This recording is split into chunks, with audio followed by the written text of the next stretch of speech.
అందరికీ నమస్కారం. శ్రీ శ్రీ శ్రీ ఆచార్య ప్రబోధానంద యోగీశ్వరుల వారికి, జగద్గురువైన శ్రీకృష్ణ భగవంతునికి నమస్కరించుకుంటూ ఈరోజు త్రైత సిద్ధాంత భగవద్గీతని తెలుసుకోవటానికి గల కారణం, 3 ఆత్మల వివరము ఇంతవరకు భూమి మీద ఏ భగవద్గీతలోనూ తెలియబడలేదు. మధ్యాత్మ గురించి తెలియజేసింది, జీవాత్మ, ఆత్మ, పరమాత్మ గురించి వివరంగా తెలియజేసింది త్రైత సిద్ధాంత భగవద్గీత మాత్రమే. ఈరోజు భగవద్గీతలోని కర్మయోగము అనే అధ్యాయంలో 24వ శ్లోకం గురించి తెలుసుకుందాం. సీదేయురిమే లోక నకుర్యాం కర్మచేదహం సంకరస్య చ కర్తాస్య ముపహన్యామిమాహ ప్రజాః. ఈ శ్లోకము కర్మయోగము గురించి తెలియజేశారు. ఇది చాలా ముఖ్యమైన శ్లోకము. భావము: నేను పనులు చెయ్యకపోతే జగతిలోని మనుషులెల్లరూ చెడు మార్గమున పోవుదురు, మరియు వర్ణశంకరం ఏర్పడును. ప్రజలనెల్ల నేను చెడగొట్టిన వాడునగుదును అని ఈ శ్లోకంలో ఇలా తెలియజేశారు. ఇంకా కొంత మనము ఇంకా వివరంగా అర్థమవటానికి వివరించుకొని చూద్దాము. దేవుడు మానవునిగా భూమి మీదకు వచ్చినప్పుడు సామాన్యముగా ఎవరికి తెలియదు. వచ్చిపోయిన తరువాత కొంతకాలమునకు ఫలానా మనిషి ఫలానా జ్ఞానమును, ధర్మమును తెలియజేశాడు. కావున ఆయన దేవుని అవతారమైన భగవంతుడని తెలుసుకొనుటకు వీలున్నది. వచ్చిపోయిన తరువాత మాత్రమే ఫలానాది తెలియచేశారు అని తెలుసుకొనుటకు వీలున్నది. అలా ఫలానా మనిషిని భగవంతునిగా నిర్ణయించుకొనిన పిదప ఆయన తన జీవితంలో ఏమి చెప్పాడు, ఏమి చేశాడు అని ముఖ్యముగా గమనిస్తాము. మనిషి భగవంతునిగా నిర్మించుకొని పిదప ఆయన తన జీవితంలో ఏమి చెప్పాడు, ఏమి చేశాడు అని మనం ముఖ్యంగా గమనిస్తామంట. అందరము భగవంతుడు అని తెలిసిన తర్వాత చెప్పినది జ్ఞాన రూపంలో, చేసినది చరిత్ర రూపంలో ఉండును. భూమి మీద తెలిసిన పెద్దలు ఫలానా వాడు భగవంతుడు అని తెలియజేసిన తరువాత అతను చెప్పిన దానిని కొందరు ముఖ్యముగా చూస్తారు. అతను చెప్పిన దానినే కొందరు ముఖ్యముగా చూస్తారండి. ఇక్కడ కొందరు చేసిన దానిని చూస్తారు, మరికొందరు రెండింటిని గమనిస్తారు. అటువంటి 3 రకములలో కొందరికి ఆయన చెప్పినది నచ్చినప్పటికీ ఆయన చేసినది నచ్చదు. కొందరికేమో ఆయన చేసినది నచ్చినప్పటికీ ఆయన చెప్పినది నచ్చదు. మరికొందరికి రెండూ నచ్చవు. అలా భగవంతుడు ఫలానా వాడని ఇతరుల ద్వారా తెలుసుకున్నప్పటికీ చెప్పినదో చేసినదో నచ్చక ఆయన భగవంతుడు కాదను నిర్ణయానికి చాలామంది వస్తారు. చాలా అరుదుగా ఆయన చెప్పినది, చేసినది నచ్చిన వారు ఉందురు. ఒక మనిషి భగవంతునిగా గుర్తింపు రావటమే కష్టము. గుర్తింపు వచ్చిన తరువాత అతను అందరికీ నచ్చటము మరీ కష్టము. ఎవనికైనా ఒకనికి బహు అరుదుగా 2 విధములా నచ్చి ఈయన దేవుని అంశతో పుట్టిన భగవంతుడు అని తెలియను. ఇట్లు తెలిసినప్పుడు ఆయనను అన్ని విధముల మార్గదర్శకునిగా తీసుకొని అలాగే నడుచుకొనుటకు ప్రయత్నించుదురు, నచ్చినవాడు మాత్రమే. ఇక్కడ శ్రీకృష్ణుడు అన్ని విధముల భగవంతునిగా కొందరికి గుర్తింపబడినవాడు. కావున ఆయన బోధను, ఆయన ప్రవర్తనను అందరూ ఆదర్శముగా తీసుకొనుటకు అవకాశము కలదు. శ్రేష్ఠులు దేనిని ఆచరించితే దానినే ఇతరులు ఆచరిస్తారని ముందే చెప్పుకున్నాము. ముందు శ్లోకంలో చెప్పుకున్నాం కదా, శ్రేష్ఠులు దేనిని ఆచరిస్తే మిగతా వాళ్ళు కూడా దానినే ఆచరిస్తారు అని.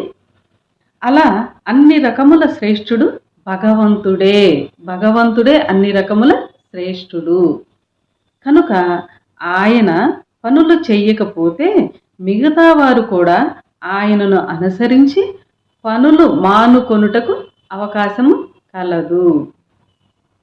మనుషుల లెక్కలో లోకనీతి ప్రకారము న్యాయము అన్యాయము అనియు, చేయవలసిన పనులు చేయకూడని పనులు అనియు, మంచి కార్యములు చెడు కార్యములు అనియు మనుషుల దృష్టిలో, పుణ్యము వచ్చు పనులు పాపము వచ్చు పనులు అనియు 2 తెగలుగా ఉండును మనుషుల యొక్క దృష్టిలో. వీటిని బట్టి మనుషులు కొన్ని పనులు చేయవలెనని కొన్ని పనులు చేయకూడదని కూడా నిర్ణయించుకొని ఉందురు. మనుషులు ఇది మంచి పని, ఇది చెడు పని, ఈ చెడు పని చేస్తే పాపం వస్తుంది, ఈ మంచి పని చేస్తే పుణ్యం వస్తుందని మనుషులందరూ నిర్ణయించుకొని ఉందురు. వీటిని బట్టి మనుషులు కొన్ని పనులు చేయవలెనని కొన్ని పనులు చేయకూడదని కూడా నిర్ణయించుకొని ఉండి అలాగే చేయటానికి ప్రయత్నిస్తారు. చేయవలసినవి చేయకూడనివి అనునవి ప్రకృతి ధర్మము ప్రకారము ఉంటే, దేవుని ధర్మము ప్రకారము చేయవలసిన పద్ధతి చేయకూడని పద్ధతి అనునవి కలవు. ఇక్కడ బాగా గమనిస్తే ఇక్కడ ఏం చెప్తున్నారంటే, దేవుని ధర్మము ప్రకారము చేయవలసిన పద్ధతి చేయకూడని పద్ధతి అనునవి కలవు.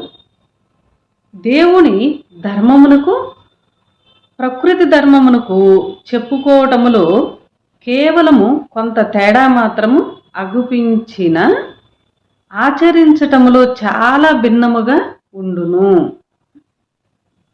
కృష్ణుడు దేవుని ధర్మము ప్రకారము ఆచరించాడు. ఆయన ఆచరణ ప్రకృతి ధర్మంలోనున్న వారికి చాలా భిన్నముగా కనిపించినది. ఆయన ఆచరించిన ఆచరణ, ఆయన జన్మంతా ప్రకృతి ధర్మంలో ఉన్న మనుషులకి చాలా భిన్నముగా కనిపించింది. అందువలన ఆయన ప్రవర్తనను చాలామంది ఒప్పుకోలేదు. చేయవలసినవి చేయకూడనివి మనుషులు నియమమైతే, చేయవలసిన పద్ధతి చేయకూడని పద్ధతి భగవంతుని నియమమై ఉన్నది. ఇక్కడ ఇంకొకసారి చెప్పుకుందాం. చేయవలసిన పద్ధతి చేయకూడని పద్ధతి భగవంతుని నియమమై ఉన్నది. ఈ శ్లోకంలో సంకరస్య అను పదము వాడబడినది. సంకరము అనగా ఉన్నట్లుండక ఇంకో దానితో కలిసిపోయి వేరుగా మారిపోవటము అని అర్థము.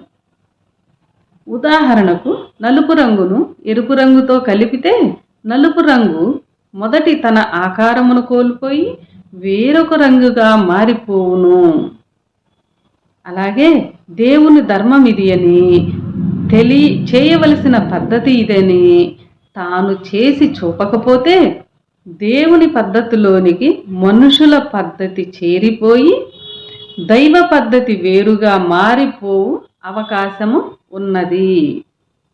ఎలాగైతే నలుపు రంగు ఎరుపు రంగుతో కలిసినప్పుడు ఇటు నలుపు కాక అటు ఎరుపు కాక మధ్యలో ఒక్క రంగు వచ్చినట్లు, ఇటు దేవుని పద్ధతి కాక అటు మనుషుల పద్ధతి కాక మరి ఒక పద్ధతి ఏర్పడును. ఈ కాలంలో కూడా అటువంటి సంకర పద్ధతి కలదని చెప్పవచ్చును. ఎలా అనగా, అజ్ఞాన మనుషుల పద్ధతి దైవ జ్ఞానమును పద్ధతితో కలిసిపోయి ఆస్తిక పద్ధతి ఏర్పడినది.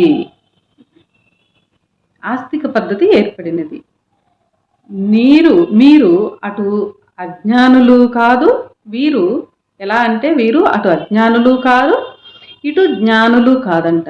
వీళ్ళు రెండింటికి తప్పిన వారుగా సంకర పద్ధతిగా ఉన్నారు. వీరు అజ్ఞానులైతే మంచి చెడు అయిన పాప పుణ్య కార్యములనే చేయుచుందురు. పూర్తి జ్ఞానులైతే దైవ పద్ధతి ప్రకారము కర్మ బ్రహ్మ భక్తి యోగములనే చేయుచుందురు. అటు ఇటు కాని సంకర క్రియలు కలవాడు యజ్ఞములు, దానములు, వేదాధ్యయనములు, తపస్సులు చేయుచుందురు. ఇక్కడ బాగా గమనించవలసింది ఏంటంటే, ఇక్కడ అటు ఇటు కాని సంకర క్రియలు గలవారంట యజ్ఞములు, యాగములు, దానములు, తపస్సులు చేయుచుందురంట, వేదాధ్యయనములు కూడా చేయుచుందురు. ఈ సంకర పద్ధతి భూమి మీద లేకుండా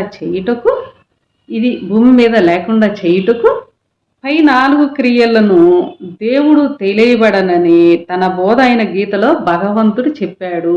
ఈ 4 క్రియలు చేయటం వల్ల దేవుడు తెలియబడడు అని తెలియజేశాడు భగవద్గీతలో భగవంతుడు. తన బోధలో చెప్పటమే కాకుండా అసలైన దేవుని పద్ధతిని తాను ఆచరించి చూపించాడు శ్రీకృష్ణుడు. అట్లు ఆచరించి చూపకపోతే మనుషులు చేయవలసిన పద్ధతిని వీడి చేయకూడని సంకర పద్ధతిలోకి పోవురని కూడా తెలియజేశారు. ఇక్కడ